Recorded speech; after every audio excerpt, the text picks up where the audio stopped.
to the Chris and Jack thing that we call the Chris and Jack Show. This is the Chris and Jack thing that we also know is about stuff that we do on the podcast. And each week we do 2 stuffs, and the stuffs are 30 minutes, and we decide about if they're going to be stuffs later. And here, get this. I do a stuff, Jack does a stuff, and then it's a double stuff Oreo of podcasts. Was it a fun stuff? Could you repeat the stuff? Did the stuff add value to the world? And hey, we haven't Googled if the stuff is anybody else made the stuff.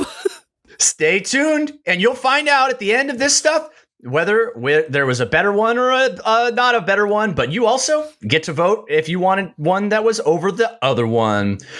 So we're each going to get 30 minutes to introduce one of our podcasts to the other. On the latest episode of Chris and Jack's Podcast Pilots, the podcast. The podcast. This is episode 7. My GarageBand track is also labeled episode 7. We're doing great. We're doing real good. I'm feeling good, Jack. I'm feeling a little pranky. I'm feeling a little. It has nothing to do with my podcast, but I'm just feeling a little like. Oh no! Yeah, I got a little Something's like gonna go trickster. down. I got a little trickster energy in me right now. No, yeah. You're looking shifty and excited. Yeah, I'm really. I'm like a little sprite in the forest, you know? Okay. Just kind of like, oh, come over here and hang out in these in this poison oak. It won't get you. And then I'll be like, oh, actually don't. I don't want to see that. I just wanted to see your face when you might have stepped in the poison oak, but don't do it. That won't be fun for anybody. I love it. I'm inspired by your pranky energy. I want to share in it. I'm inspired. We'll circle back to your pranky energy. Go ahead. Love that. Jack, you're up first because I finished last time. No, you went last. So that means I go first because I went last time. The math on this is so hard. How do we do this? I'm cranky right now. I'm not mathy. I know. We're just a couple prankies. We're little pranky boys. Yeah. We didn't even learn anything in school today. We were too busy pulling lots of sick pranks. Yeah, you remember the science lab? Yeah, we filled it with fishing lines, so when you open the door, you don't really know where you don't know that you're stepping through fishing line till it's too late. And we did, while we were in there, absorb a little bit of the periodic table of elements because it is a school environment and we should be trying to learn, but watch out, or you're gonna get sliced up by the fishing wire and it's pretty sharp. We pulled it really tight. It's not a nice prank. No, it's a real, and the weight load of the type that we bought is ocean line. So it's really it's high test. It took me a long time to remember what it's called for the higher numbers of stronger line. I think it's test. It's higher phrase. Test. And especially and in for school me, environment. I just remembered argon, neon. Wow, we are learning. So clearly we don't know math that much.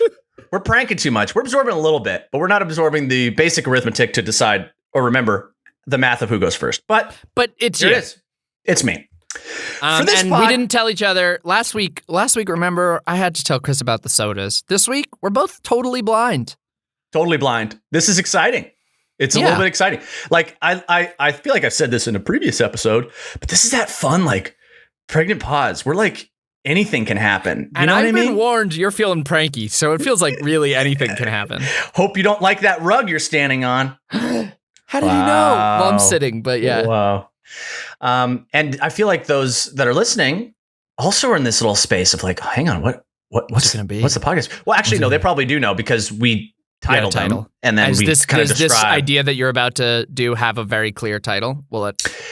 No. Okay. So...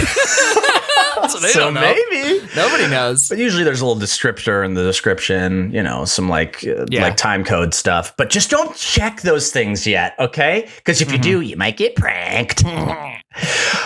Jack, this is a decidedly unpranky podcast that I'm going to be having us do. I don't know why it is incongruous with my energy right now, but that's what we need to do. That's the promise of the premise of this is we try some stuff. Yeah, we'll balance it out.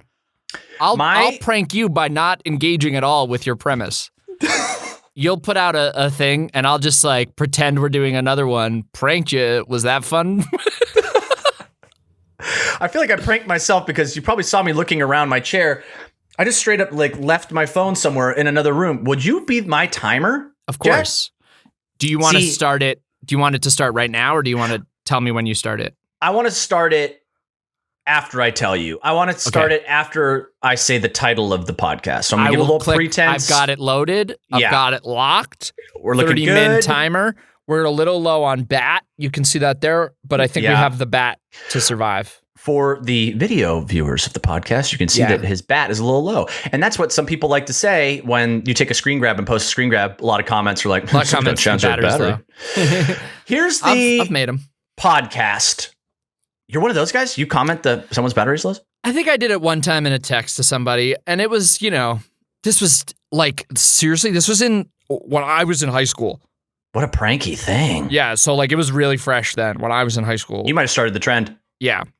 There probably weren't screen grabs when I was in high school. It's fair, but it's low-hanging fruit. Do you know that I bought the discontinued after 2 months ESPN flip phone? It was an ESPN branded flip phone. They put it out. It was like a big thing. They marketed the crap out of it, and they sold like almost none. It was a huge flop, and they discontinued it immediately. But I was a 15-year-old. I was a child actor. I had disposable income, and for a 15-year-old with disposable income, it was like, I want a phone that goes and that I can use to look at like other phones. Like it was like early a phone having the internet on it, but it was only to look up scores. Yes. So which by the way, like I was so excited about having it during the school day, but it was like, who's playing games? There's no games. It's 10 in the fucking morning. Yeah. And then everyone's like, get rid of the cell phone jack. We get that you have disposable income. Yeah. Unlike us. And then my thought there is, did they, upon discontinuing it, and those that owned it, are they still updating the scores and stuff? Like, no, I think I stopped having that specific service. I think I could still like check email on it. It was still like a camera phone. It still flipped. It was still a flip phone. Okay, they had that part of it. Yeah, still. they didn't discontinue the ability for it to flip. But no, I don't think they could. I think the service stopped almost immediately. That is just talk about. Did it have at least like a cool like color or branding to it? It had an ESPN logo on it, probably. It had an ESPN logo on it. It was all black with like the red ESPN. Yeah. It was like razor sized. It was basically a razor. It was a little more like squared off, but it was like, similar. Which was a huge deal for me to get a razor. I had the razor. Yeah, probably so cool. like a couple months after I had a phone that went. And then, but I could have gotten that ringtone. I probably downloaded that. You could have. And that's what we call a precast. You guys got a little dive into our worlds, our insights, and you got like a little history lesson there, guys. We're off to the friggin' races. We're ready. Pranky podcasters here. We're pranky boys. So my podcast, Jack, is genuinely an earnest attempt at a podcast for us. I thought down the line a little bit more about like what would be a podcast that if we had to repeat and could speak to and would be like a podcast people would be like, yeah, those guys, that makes sense. I feel like my pranky energy has already set up what feels like is going to be a flip, but it's not going to be. I'm going to get ahead of it. We're a couple sketch writer performer sketch guys. I thought, and I should say, one of my favorite podcasts is Script Notes. John August, Craig Mazin, they get into like script structure. They talk about the movie industry at large, I haven't listened to it. Script writing. It's excellent.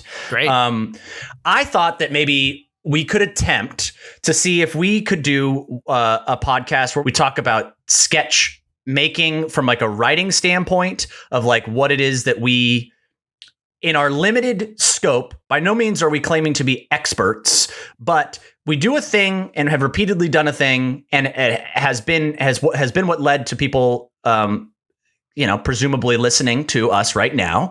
And it felt like, hey, there could be something here. So I want to set the timer here after what I'm going to call the podcast known as Something Sketchy.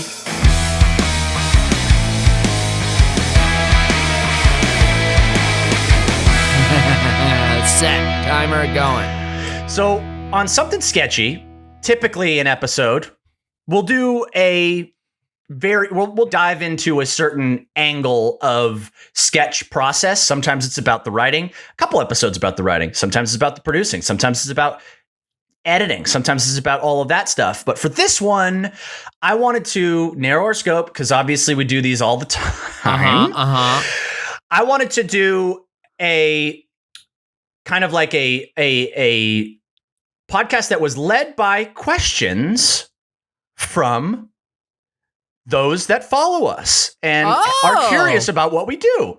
And so on our Discord earlier today, I asked folks, hey, if we were to talk about sketch stuff, what would you be curious to know? And so to that, Chris, I've took advantage of the fact that I do not go into our Discord very often. Yeah. So I knew this would be blind. Last time we were recording, I did go in to look at the like podcast pilot zone where people can pitch us podcast pilot ideas. So you played a dangerous game, but you got away with it. I didn't know this was happening. I haven't seen any of these questions. I'm excited.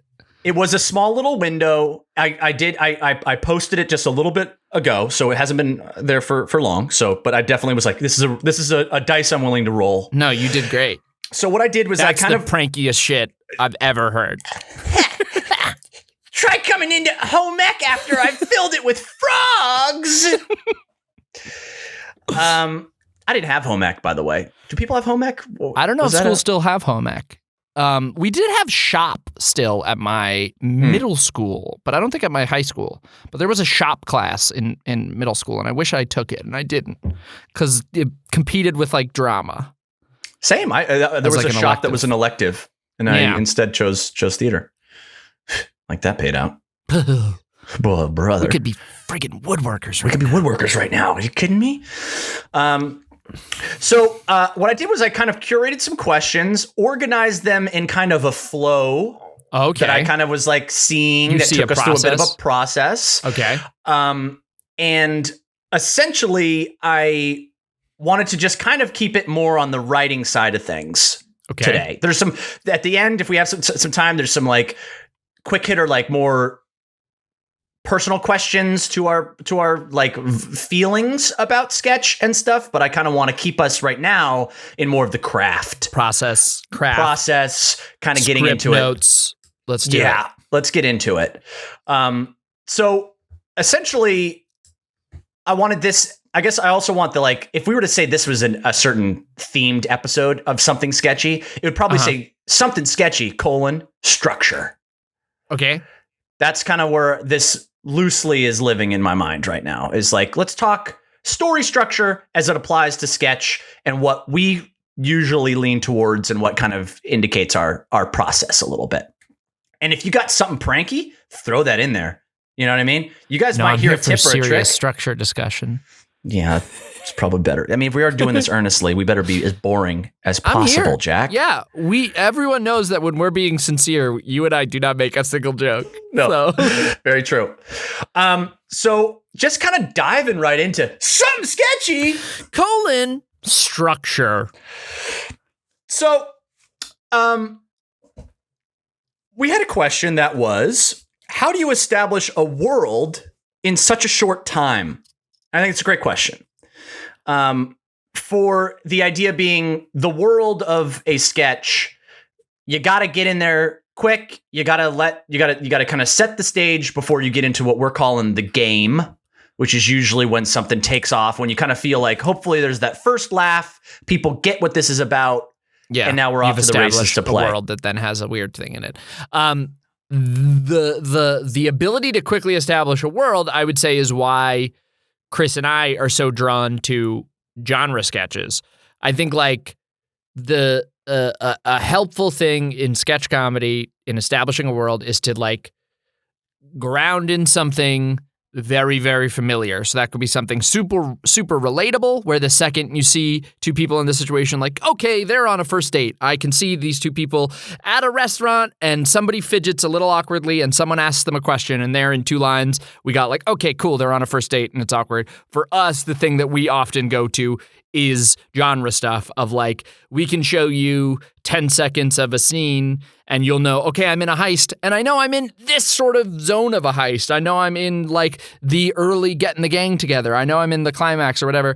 These are things that you've seen so many times in your personal life or in film and television that you can recognize them immediately and feel like you've got something that you're anchored to, so that then when a weird thing pops up, you know that it's weird and you know why it's weird. Yes. I think that also I think about improv in some ways when writing in that stuff, early establishing. Crow was a thing that I remember I gleaned early, but it's just like a dumb little like mnemonic device to help you remember, at least in like when you're floating on stage together, to just be like, what are we doing improv wise to like give the audience enough to go off of before we're able to figure out the scene. Crow usually stands for character, relationship. Yeah. Objective. Yep. And then where are we? Yeah. Setting. Kind of a little, that one's a little like, oh, come on. You forced it to fit Crow. Well, it was only where in my mind. Does that feel less forced if it's just where? Oh, where is better. Got to give the where, not where where is actually good. Yeah. Give the where. Yeah. And so I think that stuff is a lot of times you can check off those boxes through genre quickly. If you don't necessarily have genre at your disposal, like Jack was describing a first date, that isn't necessarily that you're in a spaceship or something like that. You're not in a heist movie yet. You're at a restaurant. But if you are knowing that like you need to tell people this is a first date, get them oriented quickly. Like visually, that's the benefit of like, you see they're in a restaurant, you see two people seated opposite each other at a restaurant, but then it's important that like you, in some ways, via what you're given, via like visuals and sound, indicate in some lines that like, in a couple lines, you should hopefully indicate like, how well do these two people know each other?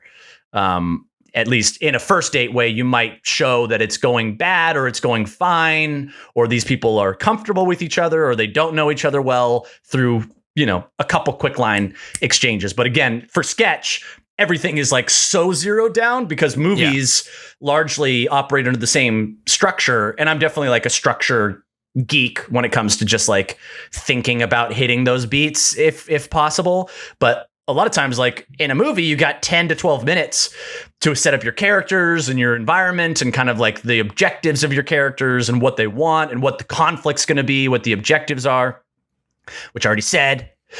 And the where are we?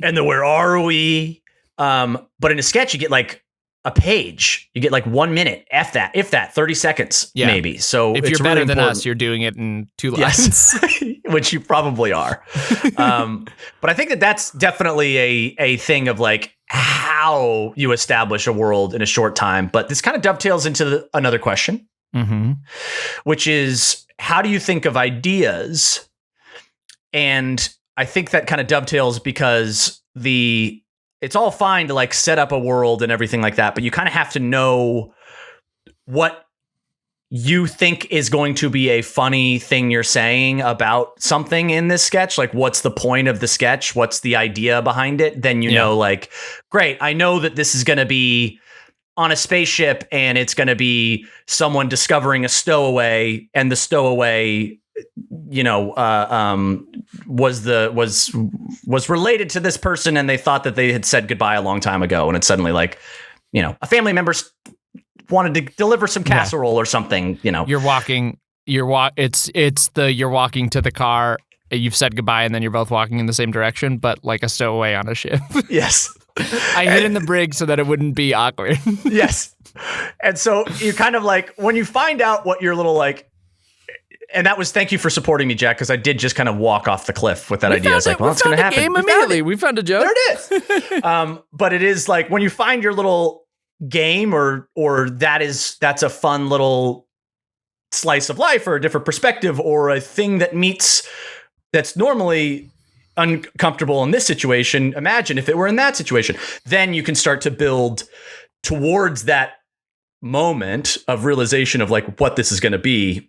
that then tells you all the stuff, kind of a roadmap of up to that point. You can get into the zone of like, cool, got to establish these characters, got to establish that this is a spaceship, this is a captain, a grizzled captain that may have just said goodbye.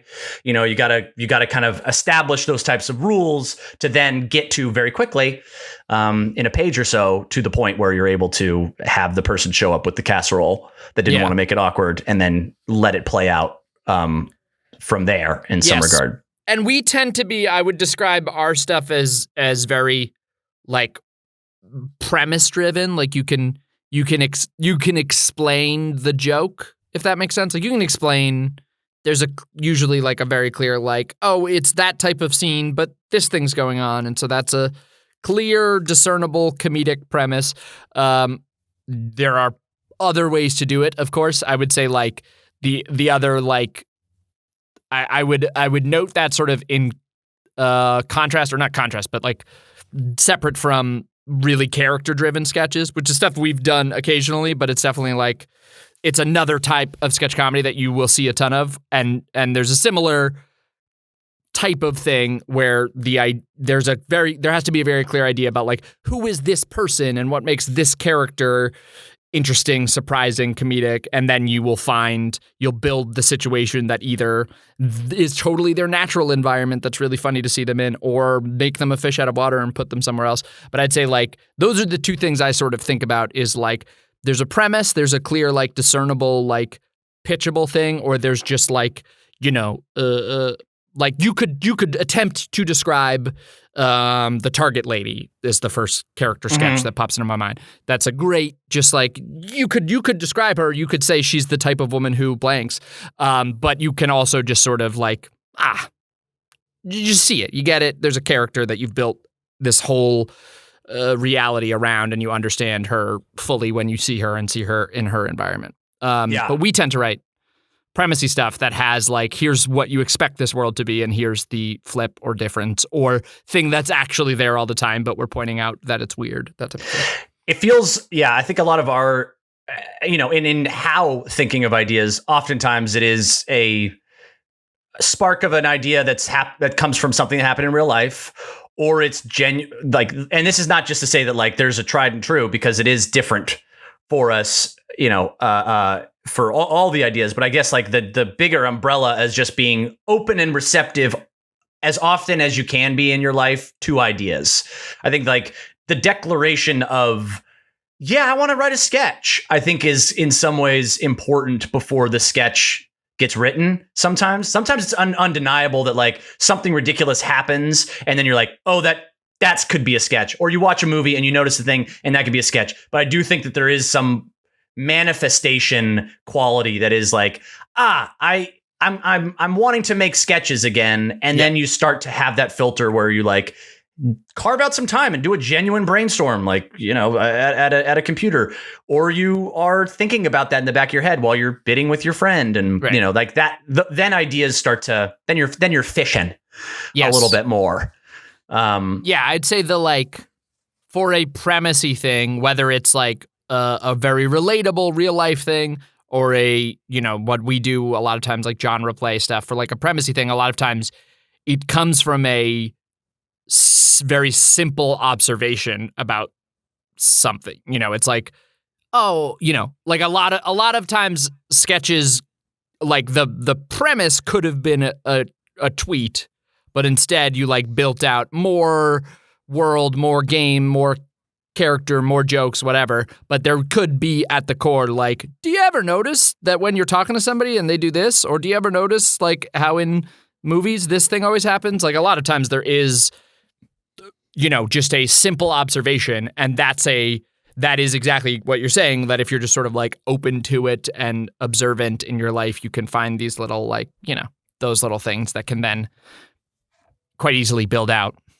But I think that the thing that like elevates it to a sketch in some regards beyond a tweet is when you're, at least like where we, and correct me if I'm wrong, Jack, but I feel like a place where we land with like what then justifies a thing to become a sketch is that there's a premise there. There's certainly like a funny inherent gimmick or a did you notice when kind of element, but then it elevates to a sketch when you are making that idea go through an interesting relationship and or characters like and usually it's the grand slam if it's all of it, but it's genuinely like one of the questions is here, which I'll fold in.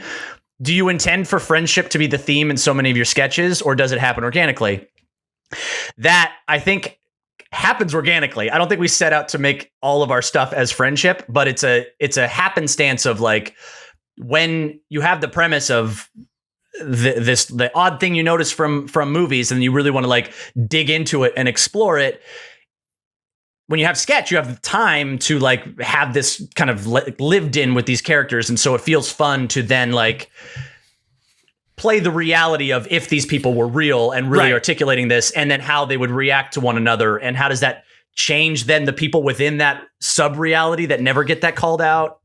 Requires relationship conversation stuff. Yes. And I think that is a lot of, I think that's common for all sketch and definitely common for our sort of genre play stuff, is that the taking this observation and then like grounding it to its logical extent. I mean, a lot of people make absurdist sketch that does not get more and more real. It gets more and more heightened and bizarre. But we tend to enjoy the like, no, but for real. But if that thing was actually happening, then how do you respond and what comes out of that? And so, yeah, exactly like you're saying, you want to then explore like, well, then what's going on between them that this is coming up and whatever. And then I guess that's just, I guess in terms of like, why does it always go back to friendship stuff? It's like, well, we are always writing for the two of us. And so we're either drawing from real friendship stuff or analogizing to friendship stuff, knowing that we're going to be playing it and that we haven't yet cast ourselves as romantic partners. Not that I think we've written stuff where we are and we just haven't ended up making that. But so we tend towards that relationship because it's great stuff for us to play. I think we've looked at brother stuff and we never end up using I think we've written some stuff, but it's just like, I don't know, we're friends. We can write interesting stuff about friends. And who are these two guys? They're friends. They're really good friends. And we also, I think that we have opinions about like adult male relationships at this age. As we grow older and we like, they're just like very nuancy things that are interesting about adult male relationships. Like I even read like then you can kind of like weave that special sauce in there because you're like living it and there's some truth then behind what it is that you're pitching at, because that's the sweet spot too, is that like specifically speaking to our sketch stuff, because again there are people that do it great that are doing a different type of sketch, but I definitely love when at the end of what felt like this is a dumb this is a ridiculous alien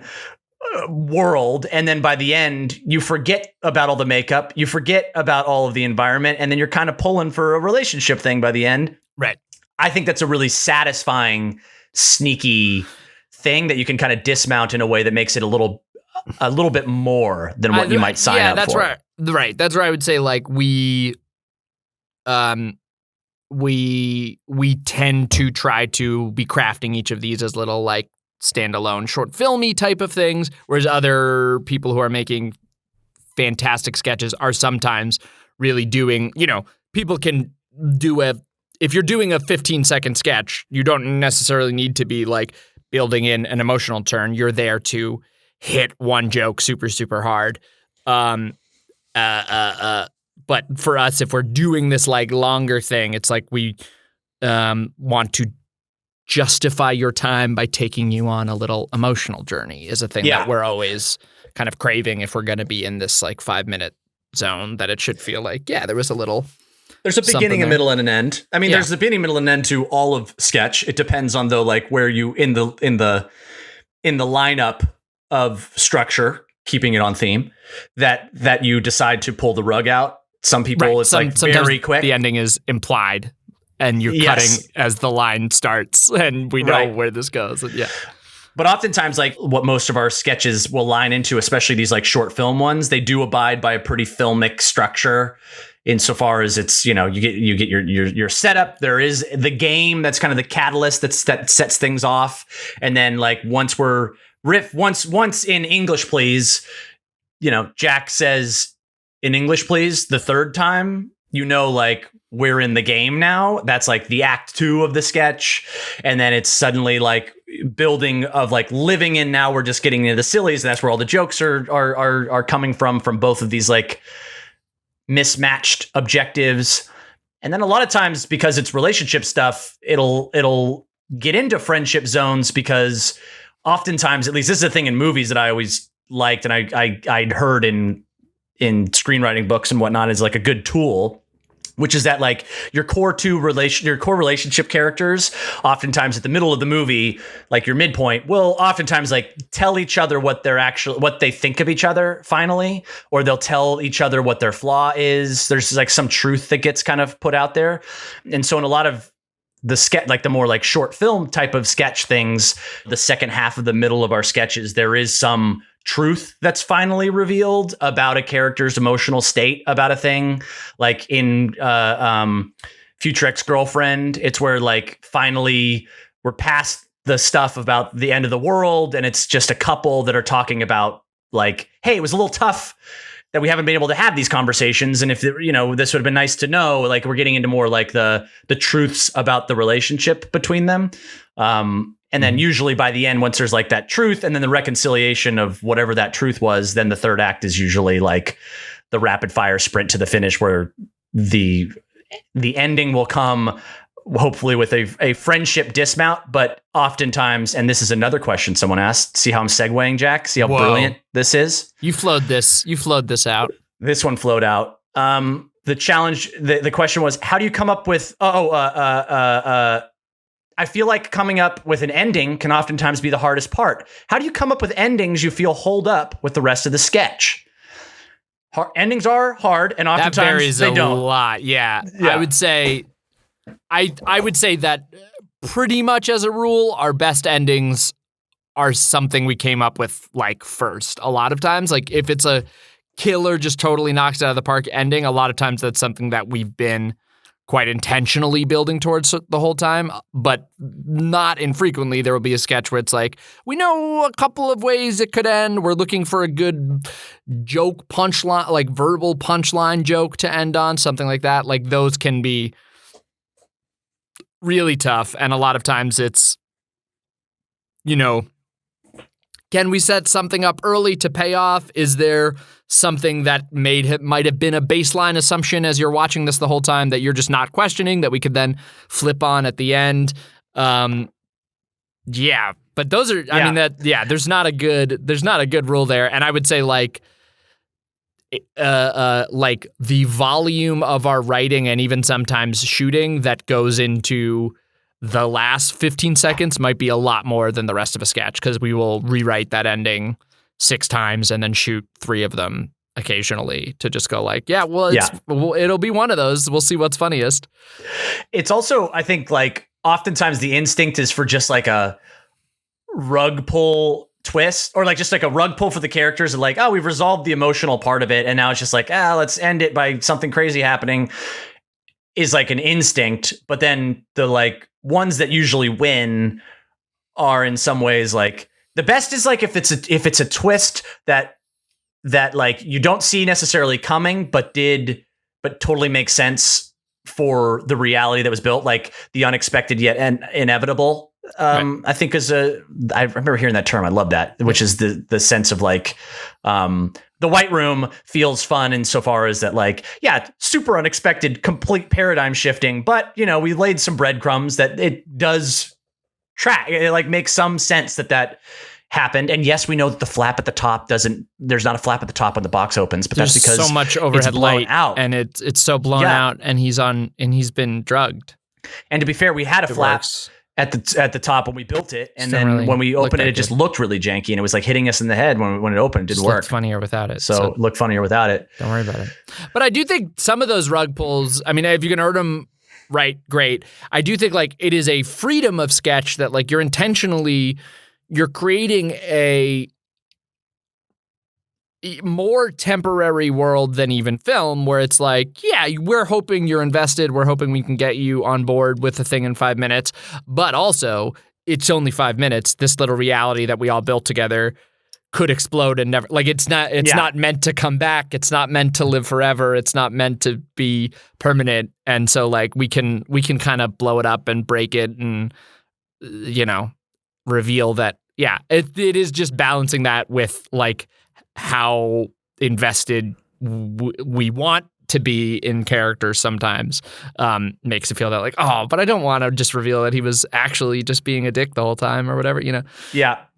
I think the endings that I like enjoy the most are definitely the ones that are like a character resolution that isn't necessarily made as a joke, but like there is something weirdly funny to me that you watch a sketch and then at the end it ends in a way that's just like a real uplifting character thing. And it's almost a joke because it's like, wait, you didn't expect that you were going to get a little sweet resolution for what didn't deserve a sweet resolution. But then we always want to do one thing past that usually. We'll do that and then go, yeah. But even like the ones one's coming to mind right now, the one that's coming to mind right now is the end of Moments Between the Montage. We get to we resolve, we knew what you as the audience know what you're eventually building to. We're going to piece all the pieces together, but the ending is really one guy helping solve the other guy's problem of having a babysitter. It's a friendship beat. And then the extension of it, I guess, is just like, oh, and who parked? Where's our keys? Yeah. It's not a huge, that's terrible why I'd undercut. say like, right. No, but a lot of times that's in the camp of a lot of times we're looking for, okay, cool, we did this big emotional resolve. What's a quick, simple, verbal callback joke that we can just like make on the fly on our way out? That definitely falls in that camp. It feels oftentimes like that. Like, yeah, you have to still remind people that there's a moment of levity at the end of this thing. That like this was a comedy sketch. Yeah. But sometimes you can get away with I mean, a thing I see in like I Think You Should Leave. Is that the Netflix the Tim Robinson series? Yeah. It's such a great, like, he does such a great job of like taking a small like almost forgotten moment in a thing and then putting the microscope on that and then going just following the white rabbit and it just becomes a whole new thing. Like that to me is so funny. And then the ending then becomes like, then it's gonna be then you definitely don't know. Like when the game starts, you almost don't have any clue of when or how it will end. And a sketch could be there's sketches that are like 2 minutes and there's one sketch is 15 minutes. The one with the friggin' the pant stain. I haven't watched it, and I need to. People tell me all the time. Good. I know I need to. But anyways, that I find is at least like where we're landing with our endings in these last few minutes, Jack, of something sketchy. I just held up. I just said 4 minutes 2 minutes ago. We probably got that. You probably heard me. You probably heard that because I was like, Chris doesn't have the clock. I've got it, but my bat's slow. Yeah, you got to know. The last question I feel like we can answer here is the idea behind the July 6th park revolves around one of you being way more into the idea than the other. Has there ever been an idea that one of you was absolutely enamored with, but the other just does not care so much so that it will never end up being realized? Like for a sketch? I think for a sketch, one that won't ever happen, but one of us is really wanting it to happen. I'm sure. I'll say you, in some form or another, pitched the words Alien Golden Record for fucking 9 years. It was a stretch. I pushed for that one. And then there was like one day brainstorming it where we were like talking it out one more because we'll have ideas. We're very big on like honoring the past work, honoring ideas. Like we'll revisit just sort of like old brainstorm lists sometimes and read back through them and go like, is there anything there maybe that we didn't see before? Is there whatever? And we'll have like lists of sketches that we wrote a while ago. We go like, should we take one more look at Lake House on the Hill? Should we kick back around I don't know, probably Sticks of another the Devil? Six of the Devil. And boy, just in every one of those conversations, just the words alien golden record would come out. And so often it was you just going like, I don't know what it is. I don't know what it is. But it's just like an alien, like a golden alien golden record, or it's the humans golden. It's like but it's like an alien golden record. Timer's going off. And I think in one of those brainstorming chats, we sort of sat in it. And I think this is they think this is a good thing to do, like, especially when you're feeling sort of blank page stuff or out of ideas or writer's block stuff, like exhaust your old ideas past the point of exhaustion is sometimes like very useful. You just like look at them again and see if there's anything there and what did you like about it in the first place, but also what was implied by what you thought it was the first time that's actually better and you didn't think about it because you were too hung up on what you thought it was the first time. That stuff can be really useful. I think also the like trusting doing. No, the more you think about ideas, the more that they start to like show up and you get like reinforcements of ideas that work versus ones that don't. Like that to me was why Alien Golden Record as the example was one where it was like I'd had similar feelings that one had around other ideas that worked for us. And so, yes, I didn't yet have the landing pad for what it truly would be, but that as a world, at least I knew the feeling that was like, I know the ticklishness around like, there's something there. Like I could feel my toe on the tail of the idea rat. You know, I was like, I don't want to let it go yet. It's just there. What a gross visual for your creativity. I think it's a David Lynch thing. Rats. I mean, I get it. It makes sense. I'd never heard it before. They're the little rats that are going to run away from me if I can't catch them in my little rat traps. I got to kill them and serve them. I don't think you have to kill them. I think you take them and then you have them as like a little pet on your shoulder. Yeah. So you just have a lot of rats on you. Like then you become the Rat King. Oh, callback. I don't remember how long ago. Something a while ago. A bunch of weeks ago. Well, there we have it. There we go. Jack, there's talking sketchy. You got something sketchy. Something sketchy, structure. We pranked you hard, didn't we, y'all? You thought you were just going to be getting like some lame, silly we had a sincere conversation riffy, about but we had some conversations around sketch stuff, yeah. Chris, I'm gonna open up some doors as we transition to mine. I'm gonna say something, which is I had an idea, and then I just had another idea, and I might just do my other idea. How does that vibe with you? I had a thing that I prepared, a couple things, and I wrote some stuff down, and then I came up with another idea that I'm more excited about, but I haven't thought through at all. A couple things. All right. Well, I guess on the heels of talking about honoring, the toe on the tail. Yeah. That obviously we have to do. The other thing I'll say is that tells me how invested in our previous podcast you were by the fact that you were brainstorming on another podcast while podcasting. I wasn't at all. You'll see when I came up with the idea immediately when I start pitching it. I wasn't thinking about it during ours, which is why I have no way of verifying. I haven't thought down if it's a good idea. Do you feel like your other idea that is a little more structured, did you give time to it? Yeah. Or is it pretty, okay. I mean, would you feel sad that we didn't do that one? Oh, I'll just fucking do it next week. Well, he kind of gave you some extra. So we just witnessed your brainstorming process. So this would be in real time. Yeah. We're going to follow through with what you're feeling in the moment might be more right. I'm cool with, listen, you have the spotlight, Jack. Or you have the podcast light. What would be a spotlight for a microphone? You have the microphone? You have the hot spot of the mic. You have the You have the in the little cone of sound. Better sound.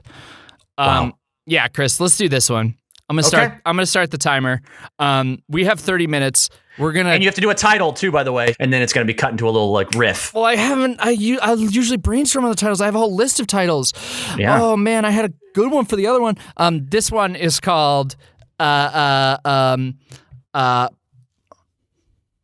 no, hold on. You can also pitch the podcast, and then you cap your pitch with the title. The pitch won't take long. Here it is. Ready? Okay. Yeah. I love your pranky energy. Let's plan a prank that we're gonna do this week. before this podcast air, and then I'll come back on and I'll record a little follow up about how the prank went, and we'll just fucking prank the shit out of somebody. Let's prank somebody. Let's prank somebody, dude. Let's prank somebody. Prank right now, and then we'll do and we'll do the prank. Well, all right. I mean, you're asking a lot of me now, carrying my pranky energy over a week. I want it all. No, it doesn't have. I mean, maybe we're gonna just. I don't know what the prank is yet. Maybe we're gonna order something off of Amazon. I don't know. It might not be that good of a prank. It might be a nice prank. It might be a nice prank. I would like some sort of. Okay, so and this is our podcast. Shit. I was going to call it Impractical Jokers and then realized, like, no, that's very much the show. Impractical Jokers? Yeah. Prank. This is your podcast. Practical. It should just be practical. We don't need Practical. Practical. Oh, yeah, we're going to be very practical about our prank. Practical jokes. Practical jokes. Practical jokes. Or walk the prank. Wait, I think that's also a thing. It is. Shit. Prey. Catching our prey.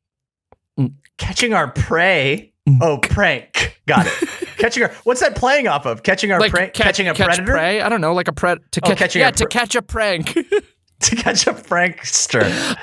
Here we go. We're going to plan a prank, Chris.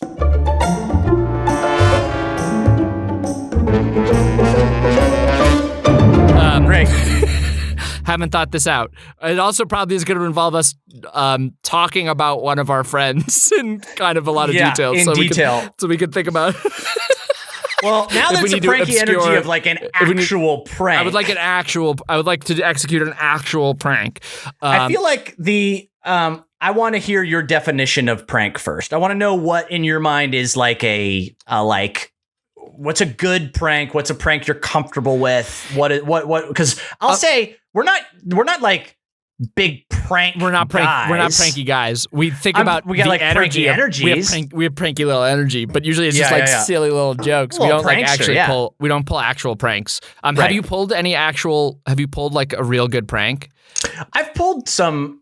Okay, so senior prank in high school was a failed effort. I wasn't involved in the planning, but it was a, hey, let's all try and fill a room with water was the idea of like, yeah. And then people bailed and it didn't work out. Of course, it was like, I'm going to bring the trash bags. We're going to line the doors and then we're going to go to this one small room. We're going to fill water and then they're going to open the door and water's going to go everywhere. It was like senior pranks were a thing at the high school. And was like, you got to outdo the last one. But I'd say like, I've done the like April Fool's joke pranks, the classic, like, oh, it's, you got shoe polish on the binoculars. You got salt instead of the sugar. Yeah. Here's what I like from a prank. A moment of sincere and deep surprise. Yeah. That the person who's on the receiving end will be able to laugh at almost immediately.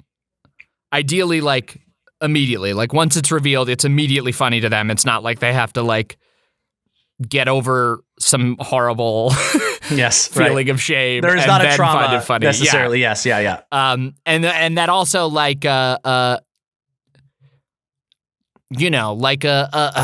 want to say I would love it if we had one that like doesn't require either like an intense amount of cleanup for the person who we pranked, right? or like that they have to like go repair their credit record. That there's sort of like there's a clean exit. Small footprint. Maybe like a little bit, like like there's the classic like glitter air conditioner thing, which is like.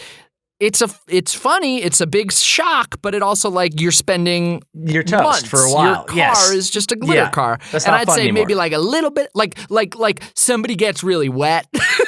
I'd be fine with like, oh no, you didn't know you were gonna get wet. You got wet. Yeah. That's fine. That's fine. Especially like we can first steal their phone. That's our first prank. And then And then we push them in the pool. And we got your phone too. And we took the picture on your phone. So it saved us time that we didn't have to airdrop it. Yeah, and we just did that. We didn't unlock your phone. We just did that little swipe up. You can take a picture, Yeah. So you have to still save it to your photos if you want it. It's up to you. Yeah, but you're really wet. We got you. You're really wet. You're in the pool. Also, we did this all with COVID protocols. So like, yes, of course. So like, you're in the pool, and we're 6 feet from the pool, and we're masked. Right. I think a good prank involves I think it involves no one getting hurt. No one gets hurt. I think that also good pranks sometimes. I want to say like I think really good practical jokes are ones that land on the person that's the joker. If there's a world where you can make yourself look like the idiot for someone or you're the one that's playing dumb and you're the one that's causing the circumstance when you're not aware, and generally all of the, like, I think that to not make someone feel like an idiot, but that they could in some ways, I think laugh it off quickly and then come back around with some sense of like, I see what you did there. That took a lot of planning to get Jack in a Bigfoot outfit down at Bakersfield while Nick and I are driving to Tahoe for the weekend. You know what I mean? I will say, like, I do think an intense amount of effort is very funny to me. Yeah. Like effort or just like, which is also my fear planning. about this. Which is also my fear about this prank that's happening this week. Is that like I don't think I have the time this week I'm pretty busy devote this a week. lot of time to a prank. So that's also a sweet spot for this prank. Is it can't take a ton of planning. We got to be able to do it within reason. I want to be open to something that could take a little while, and then we just delay releasing this podcast until 6 years from now when we've fully stolen Nick's identity. Yeah, exactly. Right. Which would be easy for you, dude. So you easy, dude. You guys have the same DNA. You can steal the shit out of his identity. Dude, even when they get the DNA scanners, I can almost still do it. Let's plan this prank for when they get the DNA scanners. Yeah. I do find it funny if in the reveal the person like has to. I do like if a good so there's like a very short-term prank which is like, haha, you're wet, you're in the pool. There's also the like like filmic epiphany prank of like, whoa, that you guys, whoa. That, I guess that's more maybe like catfishing, but that's funny. I have a prank already in my mind. Okay. That would be real big reveal to a person, minimal effort. Okay. That I don't think, I think it might be a little too fishy though for the setup. I'll pitch it. Okay. This is a prank on my brother. Okay. Who I think is a good first bet for a target. He's probably our likely candidate. I do think, honestly, Lisa, my wife. Oh, she might be good too. I think she would enjoy having been pranked. I have a couple of people I can think of, like a couple of friends of ours who I think like Jordan Riggs, who appears in some of our sketches. I don't know that he would. I don't know that at the end of the day he would be like, "That was fun. Thank you for pranking me." No, that's Whereas true. like he would Nick, I think would get on board.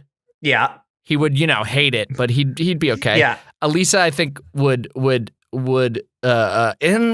it wasn't if it was a glitter bomb prank, not a fun absolutely thing. The worst possible. I think Lisa's the right target then, but I feel like I'll pitch. I think Lisa or Nick. I think that also gives us the benefit of like we live with these people, so that's good. Yeah. Here's an alternate dimension one that I think would be a good prank to just consider at some point. Okay. Mm-hmm. Here's what's coming to my mind for pranky energy for a big thing for Nick. Yeah. This requires a little bit of backstory too. I like it. This is podcast worthy now. Yeah. All right. My mom. I'm gonna come up with a better name. So we'll bookend it. My mom got my brother and I at a point 23andMe tests. Okay. She had gone through a phase. This is about a year and a half ago. Yeah. She'd gotten really into, and has long been into like family lineage history and whatnot. But a lot of it had to do with like two things she was looking for. The first being like, my dad passed. We didn't necessarily get his family tree goes only back so far, and so she, in a weird way, in a pranky energy way, wanted to kind of just like confirm to see like what maybe on my father's side DNA went back, because she had a sinking suspicion. Oh, maybe there was some Danish in him all along. My mom is Danish. He kind of like would shit talk Denmark sometimes, but in the pranky fun way. Yeah. And so she thought there'd be a fun irony to that. Yeah. And then she also though just wanted to she wanted to like see the family tree in form. And then a joke that has long been played in our family is that Nick and I don't look exactly alike, to a degree now where like some people meet us and they're like, are you guys friends? Or, what, you're brothers? And then we both acknowledge like we don't look exactly alike. You can see it when you hang out with us, but largely there is this inside joke of like, is Nick potentially like adopted is what we essentially got to. Okay. And that's like a thing that like we were jokingly telling our mom at some point, like, Mom, enough time's gone by, literally it's fine, just tell us nothing's gonna change, it's fine. And so part of it was also getting the 23andMe tests to just confirm that we're both her sons. So I did mine, and then matched up with her. Nick has yet to do his. It's been sitting in a box up in the up in his bathroom for over a year now. But now that's the thing, is that like, so the prank would be we'd get him to do his 23andMe test. He'd send it in. I would then Photoshop results. Yeah. And then I'd somehow make it that like this weirdly got sent to me early, like, I don't know, man, do a deep dive into your stuff. And then he could look and see that like he's not related to us. Yeah. He was adopted. We can make up all his lineages. Oh, here's what I want stuff too. Like that. Don't they do that thing where they like can notify you of like people in the area? Yeah. I would like us to come up with like get an actor friend of ours to like come over and be like, are you my brother? Are you my brother? Yeah. Oh, hey man, I just got a ping. I didn't know I had another brother. So that's an example of, I think, what would be a real traumatic. Yeah. If we pulled it off, it would be confusing and traumatic, but it would be a real big, silly celebration at the end. Yeah. And then it would probably cap with then he'd actually. But the challenge is getting him to do this thing that I don't think he wants to do. When you started this, I thought maybe he had already done it and we could like have some weird relative comes out of the woodwork. And my immediate thought was, that someone comes out of the woodwork who's related to him and not you. The test did not say him. So what does that mean? But getting him to do it is maybe the prank in and of itself. Yeah. I mean, but do you even have to get him to do it? If we're going to Photoshop the results and we're going to fake all of this, can you just say like, Mom really pressured me to like pull some of your hair or something? Like I did and then we can just do this immediately. We don't have to wait for him to take a test. But I feel like the way the 23andMe tests work is that you do it's a very specific swab, send kind of thing. I think that me explaining that I did this would be too already heightened, that he would be like, what? There's no way. Okay, there's no way. And then to back it up with results that would be like odd. Then I think what it's if too the much. relative what if we just have somebody reach out and then he says, I didn't do the test. He says this to you. He'll say this to you, right? He'd be like, this is super fucking weird. Somebody reached out to me. I didn't even do the test. And then we get your mom in on this, and your mom will 100% prank the shit out of your brother, right? I feel like she'd be very on board. Yeah, your mom is super pranky, as podcast listeners will recall. Yes. So then she says like, oh, I took a little bit of saliva from when you were napping. I don't know what's a good. If mom got involved in the prank. But if your mom sold that lie, he's in. I think we could. I want to put a pin in the Nick path because I feel like there's plausibility to this, but I want to also entertain the Lisa prank because I feel like that's more potential. I want to see that. I want to see that option on the table, and I want to know how we'd make someone who would be really excited to be pranked get pranked. Yeah, I say that, but also like it really limits she's like very busy and we have a child, and so the prank has to be like zero fallout. It needs to be immediately over. Maybe we just want to brainstorm on a type of prank we would like, because I don't immediately have like subject matter to target with Lisa. We could come up with a type of prank we would like, and then, I do have we do have like a weird crawl space. I'm listening. So there's like a crawl space under our house that I cannot fit in, that she could fit in. And I'm one that just feels like the right like area for a prank of like some very plausible reason why she needs to check a thing under there. My mind goes to something unnerving to start, but I'll say it because it's just gonna maybe it gets a process flowing. This crawl space, is there like a bend around it? Can you see from outside what's in it? I've never been down there. Okay, so you can't. So you have to get down in there to see what's in there. Yeah, there's like electrical. Like I probably could. I say I couldn't fit in there, but plenty of workers have like our electrical work happened under our house, so people have gone under there. My unnerving thought is that there's a weird like monitor that's like in there, and it like goes. It's like a camera to one of your rooms. So it's like a real scary. It's like a real scary prank. That's so scary. Okay, but then it would have. I preface this was unnerving. I said that's not so scary. So it goes to it's what it has to be is then there's a monitor like over our daughter's room, and then you just walk in and go with a sign that says prank it. On the screen. Prank it. I'm in the room. She's like as she's freaking out. What prank it? Yeah. But what I'm saying is there could be there's a thing in the crawl space that opens up a bit of a journey. There could be a treasure mappy kind of thing down there that sends her on a little mini journey. I like a scavenger hunt as a prank. That's a fun. Yeah. I also like what your mind was going with regard to like actors getting involved. I do just like having to be there at certain times. Recruiting. Yeah. Paying an actor to prank your brother is very funny to me. Because last week's podcast was by far the most expensive podcast we've done so far, at least on my end, because I bought 12 sodas. Yeah. And I was like, it was like $40 worth of soda. I got a couple of extras for Lisa. It was like $40 worth of soda. But I'd be willing to pay a friend like $100 to pretend to be Nick's brother. Or it sounded like we're whatever. leaning towards Nick's. How much time do we have left, by the way? I need to know what we have brainstorm-wise. 12 minutes left to come up with a prank, and we haven't really started, I would say. No, I think we're still swimming. Okay, but this was a shoot from the hip. No, I didn't even think it through. I think I would have, if I thought it through, I would have had like guiding questions for us. I didn't think about it at all. Yeah. Rank. I keep trying to play off of the word rank, and I can't come up with rank. The title, it doesn't matter anymore, Jack. Fine. We're in it. So Nick, what? It's also really hard. Is it harder in COVID, or should it be easier right now because there's might be like a very predictable routine? Right. But do you want to do a prank that gets involved? Do you want a prank that plays into?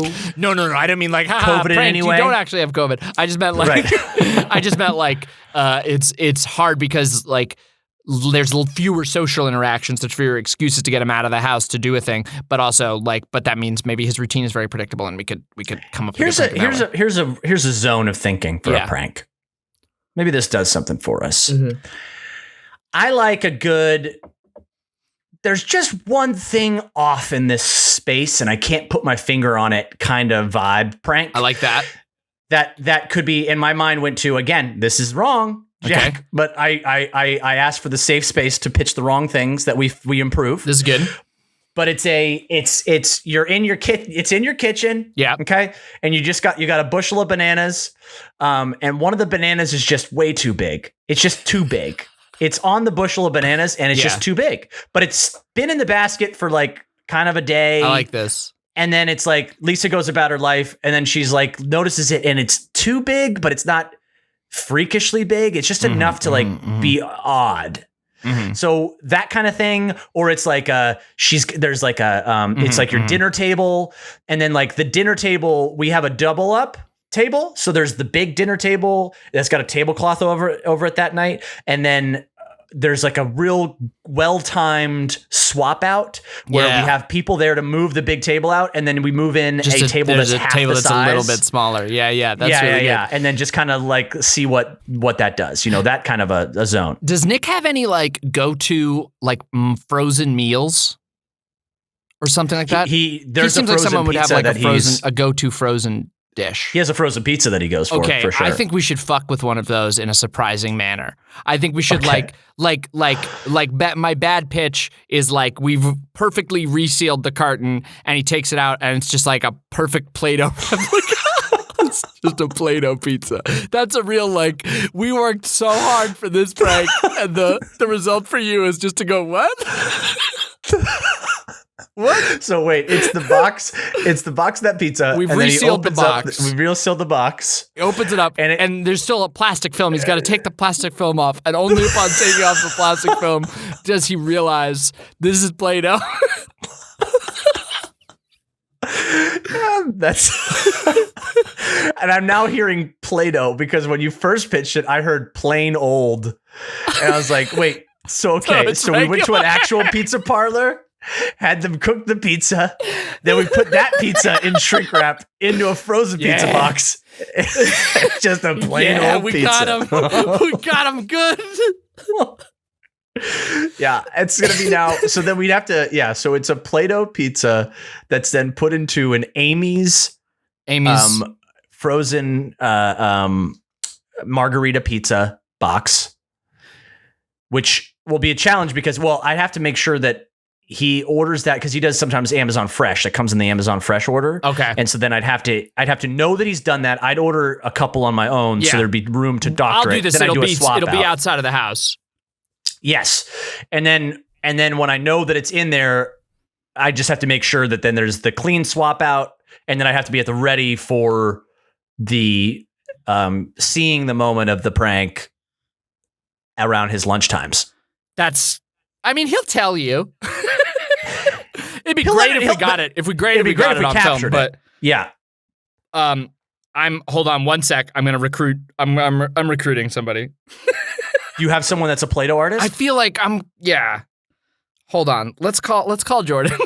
Yeah. Oh, great. It's okay to blind call him while on a podcast, right? Yeah. I was trying to email him first, but he's fine.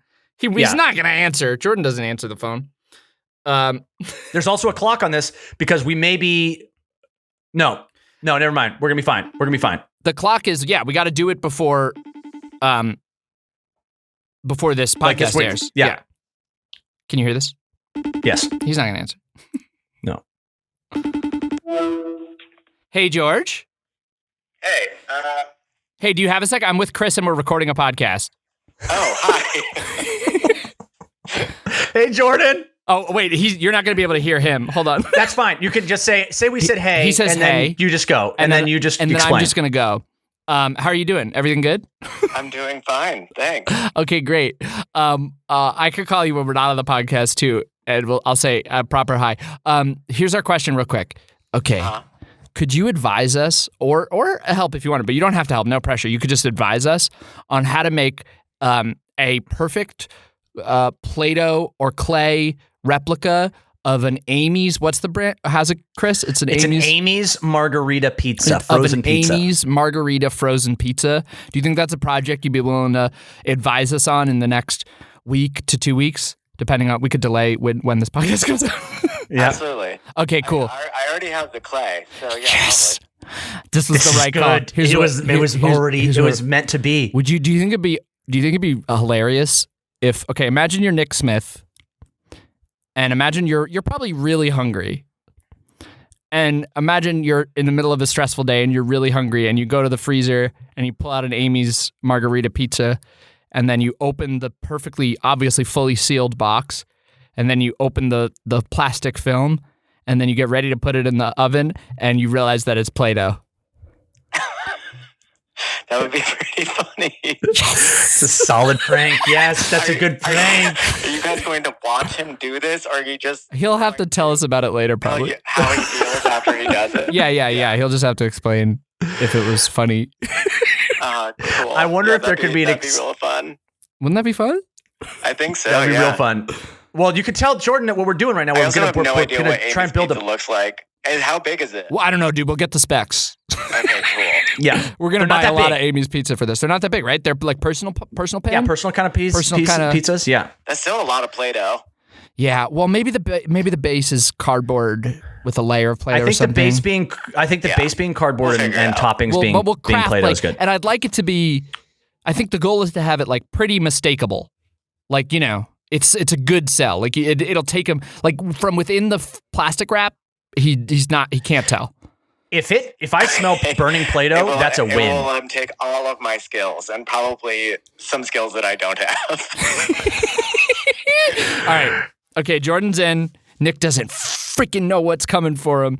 It's either that. By the way, Jordan, just real quick to run 2 other ideas by you, and you can tell us which one we should go with. So one is this pizza prank that we pull on Nick. One is one where we convince Nick to do a 23andMe that his mom bought last year, and then we prank him that he's adopted, and we hire an actor to play his brother. And then the third possibility is that we get Lisa to go into the crawl space under our house, and around a corner there's a weird extra baby monitor that's just on, and it's got Francis sleeping, and then Chris walks in with a little sign that says "Pranked ya." What do you think? We're leaning the pizza one, but well, I don't even understand the third one. Well, it's sort of a slow sinking horror prank.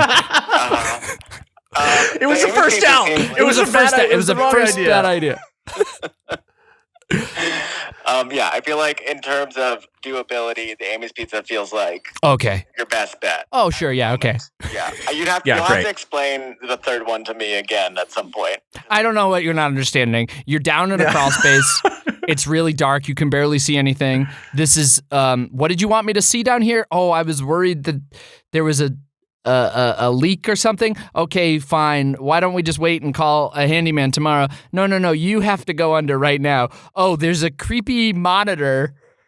And but no, it's fine. Chris is there. You don't get that? I also don't think you could convince Lisa to go into the crawl space. That is sort of what made me back off of it. Yeah, the rest of it was good, but that is a bit of a plot hole. Yeah, that's the big. Yeah. So Amy's Pizza it is. Amy's Pizza. Okay, cool. Thanks, Jordan. No problem. Maybe we'll get you to fill in a little bit of the process if we need to do a making of doc for our podcast. No, your job will be done once you give us some tips on how to do this. Thank you, Jordan. I love you. No problem. Bye. You too. Bye. This is great. I think we're ready. This is good. Yeah. One thought was coming up of like how to fuse some of the things that we find as our favorites from other pieces of these pranks. I think it will end properly with the reality of the Play-Doh pizza prank. Yeah. But my gut is starting to underneath unfortunately the pizza, no, my gut is unfortunately taking this many more steps now, Jack. Okay, I just want to. My first thought when you started to say that was that under the pizza there's a note that says we did a 23andMe without your consent and you're adopted. But please continue. That's a good pitch. My thought was this. Yeah, Nick, that we do the Play-Doh pizza. Yeah, right? yeah. Then it's like a very low key kind of like it's a very low key like. He comes in my bedroom once. I'm like, what the fuck is this? What is the Play-Doh pizza? I'm like, oh man, we got you good. We pranked you. We pranked you. A week goes by. He gets a random phone call from a paid actor. It's like, dude, I know you stole my fucking Play-Doh pizza.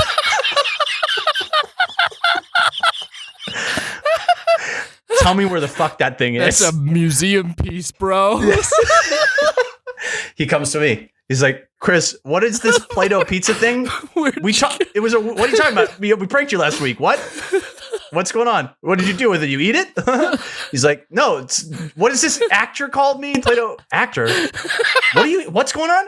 Yeah, this guy. He's like, where did you get the pizza from? I don't know. We found it. Guy knocks at the door. Guns loaded. Whoa. I'm wearing I'm wearing squibs. Okay. Kills me. Okay. Where the fuck's the pizza? Nick's like, he's freaking out. Obviously, by this point, we've hidden the pizza. Like, he just kept it in his room, but we stole it out of his room. I'm one eye open to see how he's dealing with this. Like, oh, my brother just got, he's dead on the floor. Like, I want to see like how he's reacting to that. And then we pull the rug out at some point to just be like, it was me. We did this whole thing. A year goes by. I mean, this is good because we could need multiple Play-Doh. episodes of this podcast. Yeah, exactly. Play-Doh, the company, comes out with a commercial.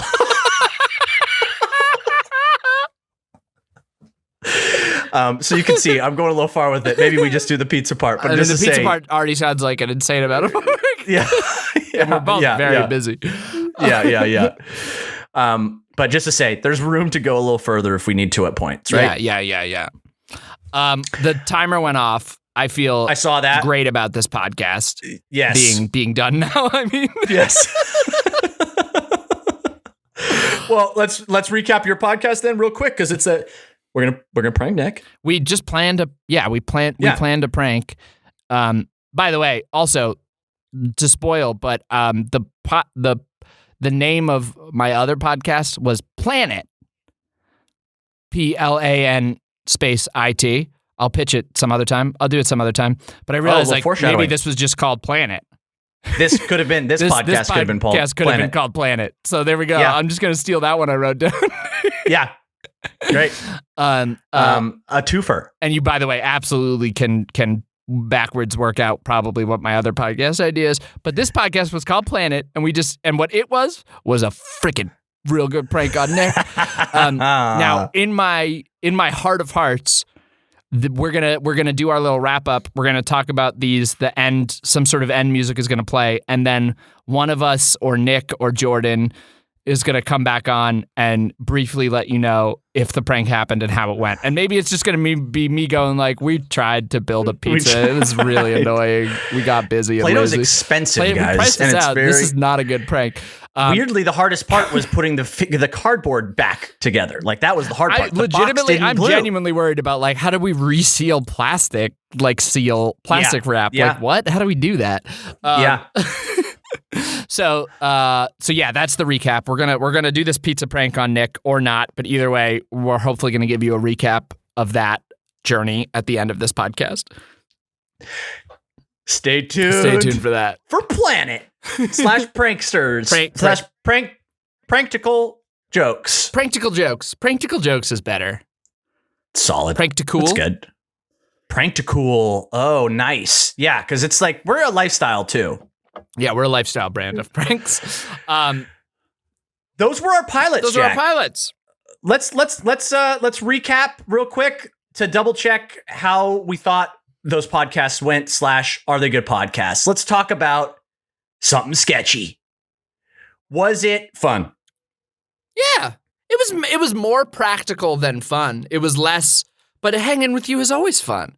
But it wasn't good like answer. It wasn't like a rocket ship of fun. It was like nice little like a panel. It rides it's fun to be at a panel. Line. Yeah, I think it rides that line of like. I find that you don't. I really do. I really would like to find that sweet spot of genuinely being able to talk about the things that I love and think about a lot and I'm very passionate about, but I do have this other side of me also that is like, insecure about coming off as masturbatory as a result. I don't want it to feel, yeah. I know that that's a thing that you feel or share a concern about as well. I think that I just like would love to find a platform where there's like, everyone that's there understands like, hey, it's a very specific slice of life that, we're not necessarily experts on, but I think so much about this stuff. I have so many opinions about this stuff. I love this stuff. I think over earnestly about stuff that is dumb. Yes. And I think there's fun in talking about the stuff that comes across as flippant and dumb and simple, but knowing that there's a real craft behind it. And I like when I hear other people talk about that stuff. So I'm in some ways would love to find the format for that. So I thought it was fun, but I also found that it was like, it bucks between that place of like, is this interesting for people? I hope it is. Oh yeah. And I don't even mean like, was it interesting enough to be fun? I hope that it was engaging and would trust that it was. I just meant like it was more like serious engagement than like, yeah, fun. That sound. No, totally. And also the premise of podcast pilots, podcast is to earnestly try out new ideas regularly. Yes. And we got to give them the college try. And we have never said that in order for something to win Podcast Pilots the podcast, it has to be all three of these things. Thus far, I literally don't think anything has ever had a value to the world, added value to the world. So whichever podcast wins is likely to not check one of the boxes. Right. I think this was fun in a funformational way. You know, it was fun, informative, infotainment. It was infotainment. Is it repeatable? Yeah. Is it? Adding value to the world. It's repeatable insofar as like there are a lot of different elements of sketch comedy and stuff that we could chat about, and I think it would get extra repeatable when we started like bringing in guests who make very different sketch comedy from ours, and we could talk to them about their process and stuff like that. I don't know how many times we could talk about writing script notes. The podcast, they're on like 500 episodes now. Yeah, you know. Yeah. Does it add value to the world? Yeah, I would think to like a niche.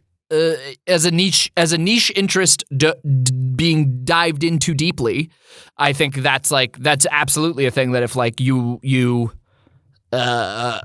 you are someone who cares about the sketch making process as we do, you would absolutely derive value from a podcast like this. Do I think sketch comedy adds value to the world? That's a tougher question. And so does commenting on it add value, or does it actually encourage people to make sketch comedy, which is a net negative? I don't know. Right. That's tough. That is tough. I think it did add value to the world. I had fun, and I think it is repeatable. I agree. What did you feel about Pranksters for Life, Cool Times USA, Prank Zone, Get Out of My Prank? Why are you in my prank? I have a restraining order for your name, prank. Yes. I thought it was fun. I thought it was fun. I had a silly good time. Planning pranks, hearing about pranks. I had fun. Was it repeatable? What did you have fun? I had fun, yes. Was it repeatable? I worry that if we were making a podcast about pranking our friends, it would really decrease in our... Like, I think we would lose the element of surprise and also friends. Yes. So... That's not to say necessarily that it's not repeatable. No. Just that it comes at a high cost. Yes, but and maybe this is a podcast where we get guests on and we help them plan a good prank for their friends. Oh yeah, right. And then they report back on it. We're like prank we're mentors. Like prank producers. Yeah. And all of them are just us getting Jordan to make Play-Doh replicas of things in people's houses. Hi Jordan, us again. Yeah, just can you make a Play-Doh beer can? Yeah.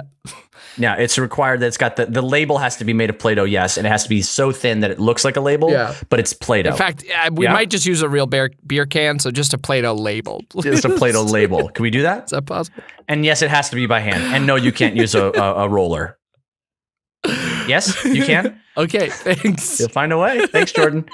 I love you. Bye. Oh, he can't hear me on my side. That's right. It's only on your side. Bye.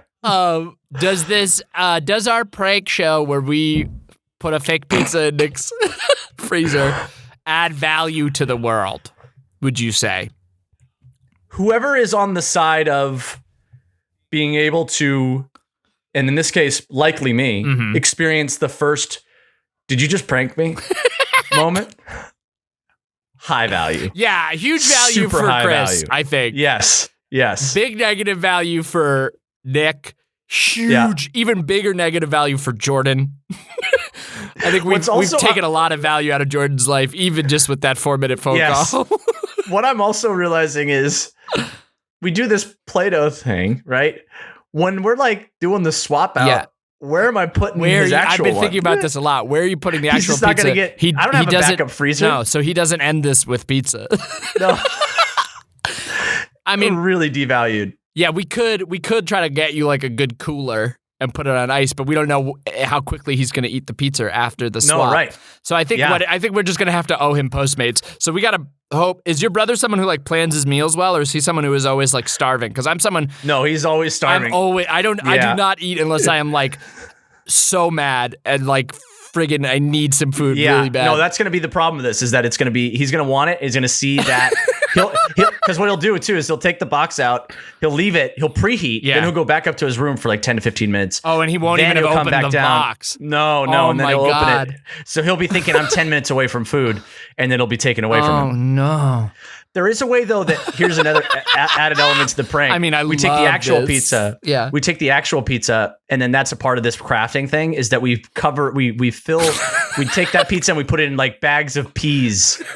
So it's like we hide it still in there. A mosaic of like frozen fruit products that are on my shelf. Yeah. So then that do you way guys have it's separate freezer? Yeah, we have separate shelves, so I can hide it on my shelf. Okay, I think this is good. I think that's good. Or we just like are ready to Postmates him something, or buy like a like a non-frozen something at the ready, or sorry, bro, this is the cost of getting pranked. Yeah.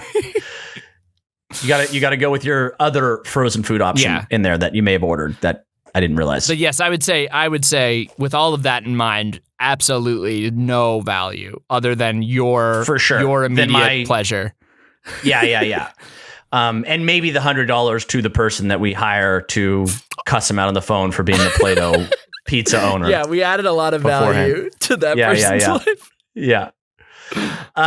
Well, we invite you all to vote on what your favorite podcast was and offer us suggestions of what kind of podcast you want to hear. Check out our Discord, reply underneath this video version of the podcast, reply under this audio version of the podcast, because we are genuinely digging for these ideas. I mean, I got one story. Let us know. And it's also called Planet.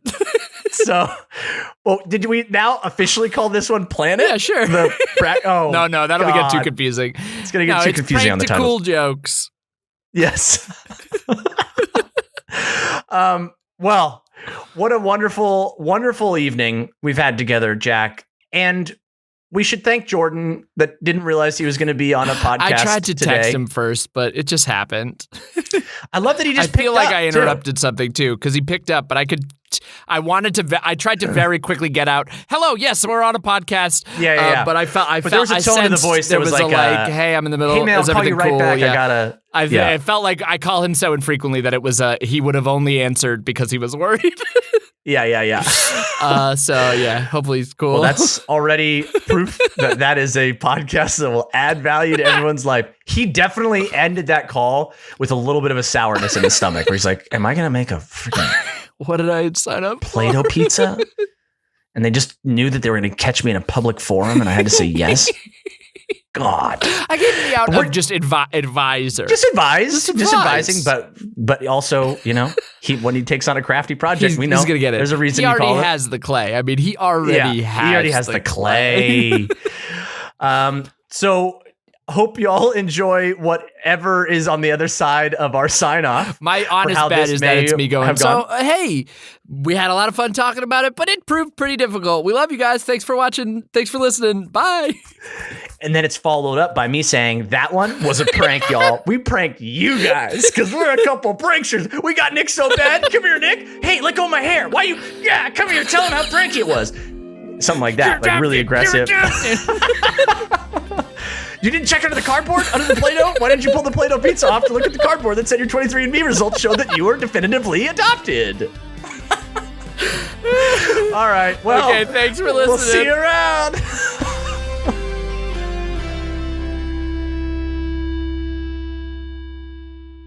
Okay, hello. Here's the follow-up. Apologies if the sound is different. Now we're just on a Zoom many days later. Chris. Figuring this out in real time, but yes, we had every intention of planning out this prank, but this isn't a little tag that says we didn't succeed. This is a little tag that says, give us a little bit more time. Even tried. Yes. Well, you said that you're in process on... I have multiple of the pizzas in my freezer, taking up way too much freezer space, preparing to do the art experiment. Nick's out of town. Well, yeah, we were evacuated from Lake Tahoe due to the Calder fire, which is this fire that caused all of South Lake Tahoe Basin to evacuate. So it kind of threw a little damper on our prank plans, which is my main concern. But here's the great news. Nick, Chris's brother, hasn't listened to a goddamn minute of this podcast. He's got no friggin' idea what any of these episodes are about, let alone that there's one speculating about pranking him for a half an hour. So the prank is still on, and we'll keep you posted. Follow this space. Follow this space. Ears to the tracks, because we're about to prank hard. When Nick's in town, the pizza prank is going down. Okay. Also, they're in a hotel room together right now, and Chris had to wait until Nick left the room. Yeah, so that was one of the reasons. Yeah, it was kind of like we had to rush this real quick, but here we go. Okay, cool. That's why I look like I'm in a hotel room. Okay. Talk to you guys soon.